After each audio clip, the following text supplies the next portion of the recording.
The production you are about to see is an edited excerpt of a successful legal settlement video, co-produced and directed by Zura Productions. This is a considerably shortened sample of a longer production. All confidential and sensitive material has been edited out or made illegible via visual blur or voice obscuring. The purpose of this video sample is solely as a demonstration of the abilities of Zura Productions to produce effective and successful video presentations for the legal profession.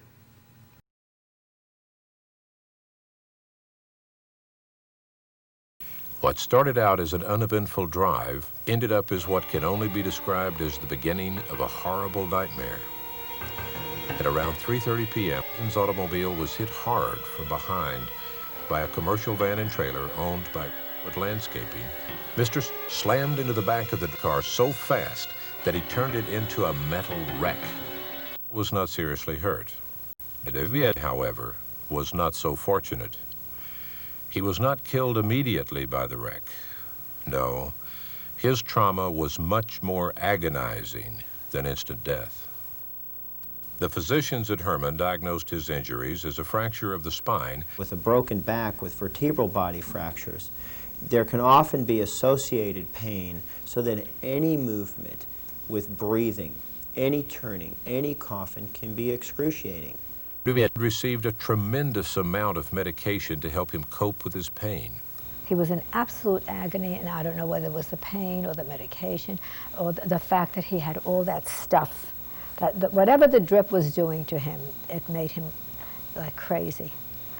He was going to pull everything out. He kept trying to get out of the bed, and he was mad at me because I wouldn't do it. I'm sorry that I didn't do what he wanted me to do, just pull everything, because it wouldn't have made any difference. Whenever you have a fractured back and you have significant amount of pain from that, you're not going to want to breathe deeply. And as a result of not wanting to breathe deeply, you're going to be at a higher risk for infections and lung complications because you don't want to breathe deeply due to the pain. When they intubated him, we were unable to communicate after that. He couldn't tell me anything. He couldn't say goodbye. He couldn't tell me any last words. And he tried with his eyes. He had this searching look in his eyes. He was making incredible eye contact with me. And this plastic tube called an endotracheal tube is placed directly in through the patient's vocal cords and into the lungs. All of those things combine to make this extremely uncomfortable. And patients often require sedation on a regular basis after the placement of the tube to overcome the discomfort they feel from the tube. Also, the tube increases the anxiety of the patient. Now patient is barely holding his own and is slipping. Patient's wife asked about quality of life, but is doubtful that patient would ever be the same.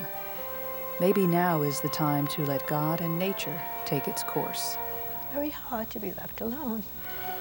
January 23rd at 7:43 a.m., David's life ended. What had begun as a routine drive to check the route he had been intended to take to his new job ended 17 days later in a hospital bed. The reason? A landscaping truck slammed into the back of David's car. David died after suffering through what can fairly and honestly be described as 17 days of absolute hell.